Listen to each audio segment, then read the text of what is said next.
ಸಹೃದಯರೆಲ್ಲರಿಗೂ ನಮಸ್ಕಾರ. ನಮ್ಮ ವಿಭಾವ ಯೂಟ್ಯೂಬ್ ಚಾನಲ್ಗೆ ತಮ್ಮೆಲ್ಲರಿಗೂ ಕೂಡ ಸ್ವಾಗತ.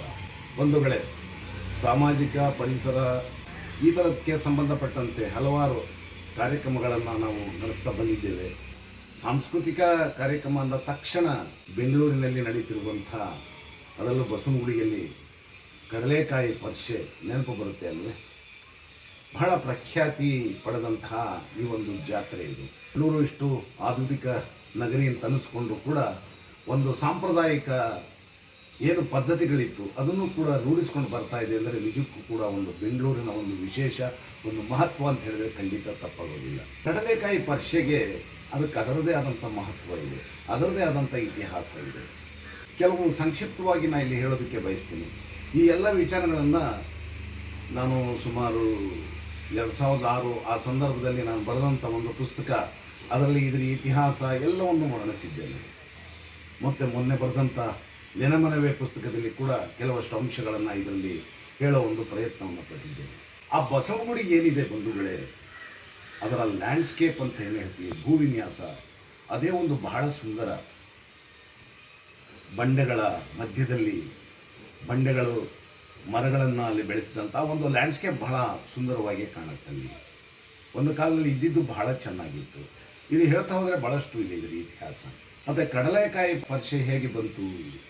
ನೂರಾರು ವರ್ಷಗಳ ಹಿಂದೆ ಈ ಜಾಗದಲ್ಲೆಲ್ಲ ಕಡಲೆಕಾಯಿನ ಹೆಚ್ಚಾಗಿ ಬೆಳೀತಾ ಇದ್ದಂತೆ.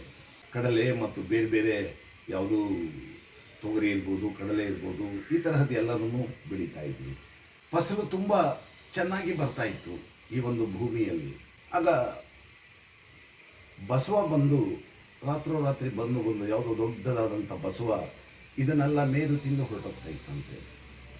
ಅಲ್ಲಿನ ರೈತರೆಲ್ಲ ಇದೇನು ಈ ರೀತಿ ಆಗ್ತಾ ಇದೆ ಅಂತ ಹೇಳಿ ಒಂದು ಸರಿ ಆ ಬಸವನನ್ನು ರಾತ್ರಿ ಹೊತ್ತು ಅದನ್ನು ಅನುಸರಿಸಿ ಹೋಗ್ತಾರೆ. ಯಾವುದಿದು, ಎಲ್ಲಿದು, ಏನು ಮಾಡ್ತಾ ಇದೆ ಅಂಥೇಳಿ ಕುತೂಹಲದಿಂದ ಗೋರಕ್ಕೆ ಹೋಗ್ತಾರೆ. ಆದರೂ ಹೋಗಿ ಹೋಗಿ ಇದ್ದಕ್ಕಿದ್ದಾಗೆ ಅದು ಕಾಣದಾಗುತ್ತಂತೆ. ಆಗ ಅವರಿಗೆ ಯಾವುದೋ ದೈವದ ಇದೇ ಇರಬೇಕು ಅಂತ ಹೇಳಿ ಶಿವನಿಗೆ ಹರಿಸ್ಕೊಳ್ತಾ ಪ್ರತಿ ವರ್ಷವೂ ಕೂಡ ನಾವು ಬಸವನಿಗೆ ಅರ್ಪಿಸೋದಕ್ಕೆ ಕಡಲೆಕಾಯಿ ಒಂದು ಜಾತ್ರೆಯನ್ನು ಮಾಡ್ತೀವಿ. ನಮ್ಮ ಫಸಲೆಲ್ಲ ಹಾಗೆ ಉಳ್ಕೊಳ್ಬೇಕು ಅಂತ ಅನ್ನೋ ರೀತಿಯಲ್ಲಿ ಹರಿಸ್ಕೊಂಡು ಅಂದಿನಿಂದ ಈ ಒಂದು ಕಡಲೆಕಾಯಿ ಪರಿಷೆ ಬರ್ತಾ ಇದೆ ಅಂತ ಹೇಳುವಂಥ ಒಂದು ಮಾತು. ಏನೇ ಇರಲಿ, ಪ್ರತಿ ವರ್ಷವೂ ಕೂಡ ಈ ಕಡಲೆಕಾಯಿ ಪರಿಷೆಗೆ ಈಗ ಸರಿ ನೂರಾರು ವರ್ಷಗಳಿಂದಲೂ ಕೂಡ ಬೆಂಗಳೂರಿನ ಸುತ್ತಮುತ್ತ ಇದ್ದಂಥ ಹಳ್ಳಿಗಳು, ಬೇರೆ ಬೇರೆ ಊರುಗಳು ಎಲ್ಲ ಕಡೆಯಿಂದಲೂ ಕೂಡ ಬೇರೆ ಬೇರೆ ರೀತಿಯ ವಿವಿಧ ನಮೂನೆಯ ಕಡಲೆಕಾಯಿಗಳನ್ನು ಜನ ತಗೊಂಡ್ಬಂದು ಈ ಒಂದು ಜಾಗದಲ್ಲಿ ಮಾರ್ತಾ ಇದ್ರು. ಅನೇಕ ವಿಧವಾದಂಥ ಕಡಲೆಕಾಯಿ.